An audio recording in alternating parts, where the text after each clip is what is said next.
What's up, everybody? It's Kyle, and welcome back to another episode of Toolsday. Thanks for joining me, and it is always great to be with you. Today, we are going to talk about a tool that a lot of you might not consider as a job site tool, but it's something that I found in the last year to greatly increase efficiency and quality out on the job site. So let's get right into it.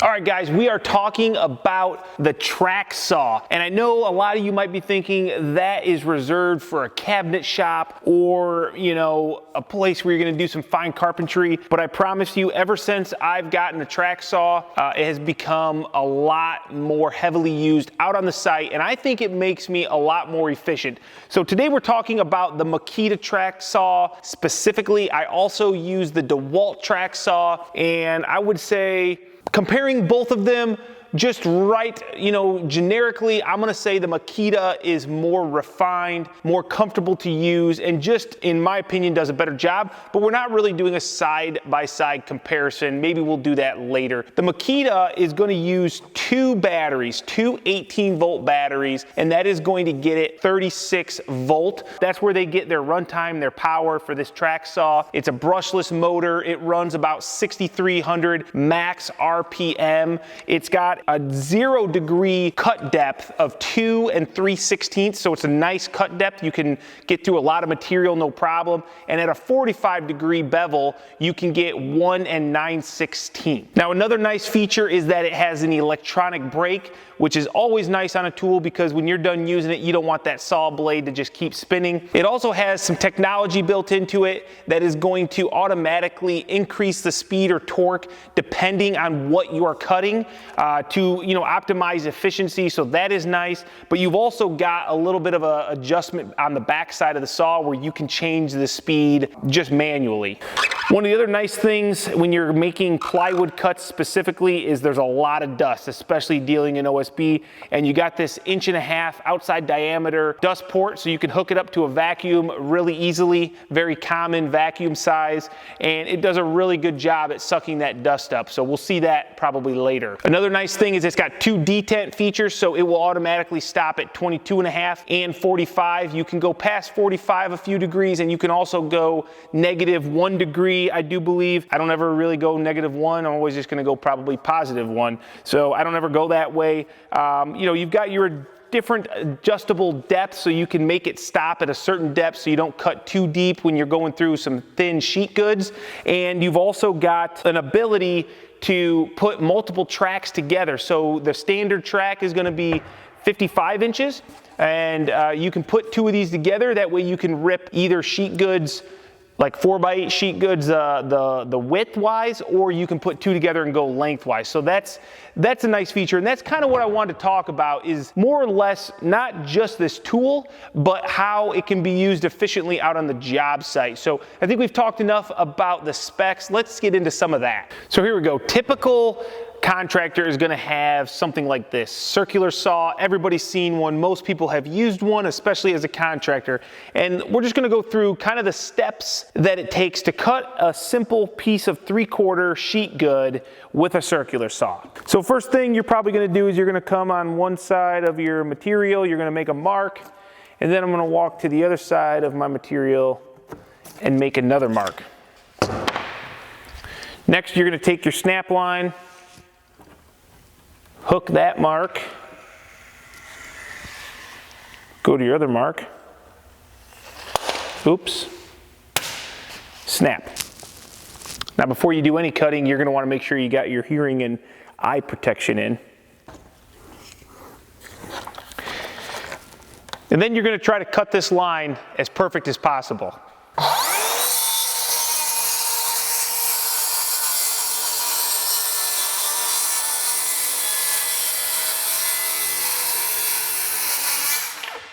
So no doubt that is a perfectly good way of cutting plywood. You've got the tool. Most people are already going to have this. It makes a lot of dust. Not every circular saw is going to have a dust port. It's not going to give you a perfect cut line when it comes to being perfectly straight. Although if I must say myself, that is a really straight line with the circular saw. But that doesn't always happen. Now let's talk about a way to make it happen every time. So with the Makita Track Saw, you don't have to really work very hard because the track is gonna make sure that you're perfect. So all we have to do is we're gonna do the same sort of starting procedure. We're gonna make our mark on one end, we're gonna make our mark on another end. Then we're gonna take this sweet track, hence the name Track Saw. And I'm sure most of you have seen these before, but I'm not gonna say that everybody has. All I'm gonna do is I'm gonna set it up on this mark and on the mark on the other end of the plywood.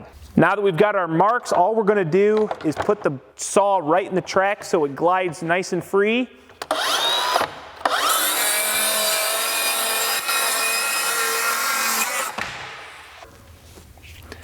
Now, it may look like I just cut it with the circular saw again, but that's even more perfect. That is a perfectly straight line with zero effort. I just had to make 2 quick marks, set the track, and I was gone to the races. Now, I didn't set the depth of the saw correctly, so you guys probably saw that. I do recommend, just like with the circular saw, set the depth so that the blade kerf just barely pops out of your material and you're not going full depth every time, because that's going to reduce your battery run time, and it's going to put unnecessary wear on your blade.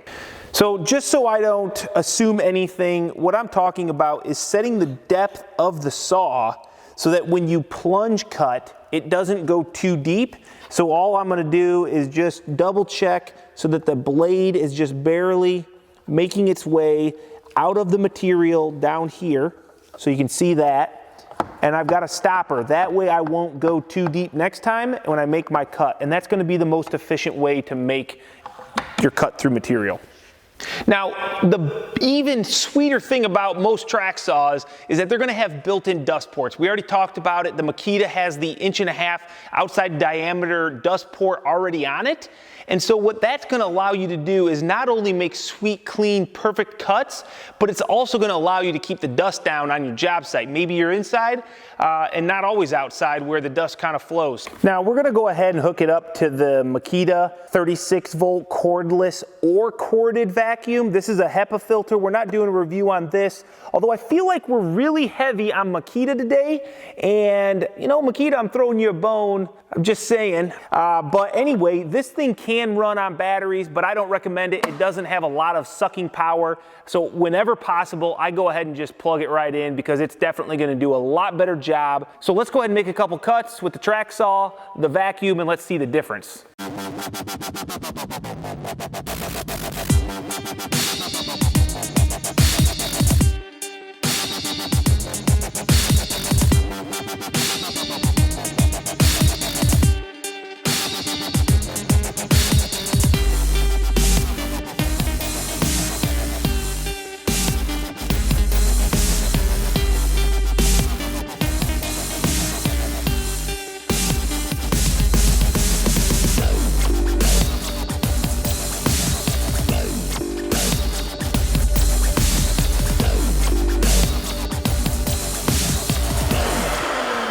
So what's nice about the vac on the track saw is that just the way the whole cord setup or the hose setup is, it doesn't really like impede on the motion. It just is part of the whole tool like it was thought out, and it definitely does a great job with dust collection. So not necessary, but hey, if you got it and you want to use it, you're probably going to thank yourself in the future. So quick side note, I just realized there is a speed adjustment knob or roller on the top, and I had it on like the lowest speed possible. So I'm gonna make one more cut on high speed. I think it performed quite well, but I think maybe on speed number 5, it might do even better. So I just wanna do that real quick.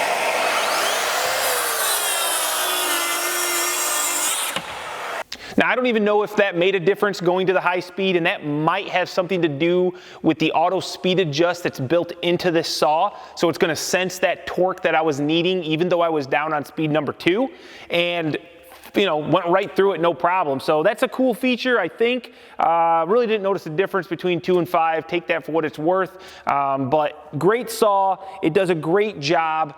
And it really, the main part of this video is to more or less tell you guys that track saws aren't just for the cabinet shops or the shop work. It's really a great tool out on the job site if you're doing a lot of sheet work. And just in general, it's one of those tools that once you have, you're gonna find a way to use it to be more productive and efficient. And that is what it's all about.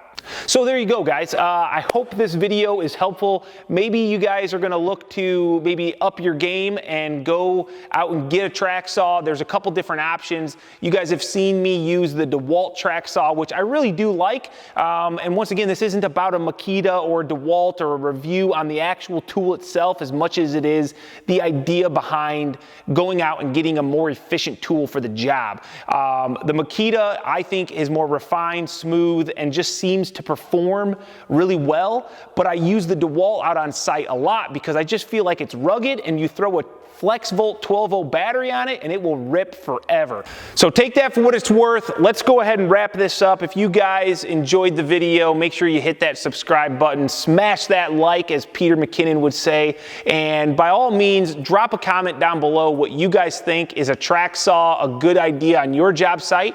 Or do you think it's a horrible idea? Like, I'm up for that discussion too. Let's have it down in the comments, and we'll see you guys next week on Toolsday.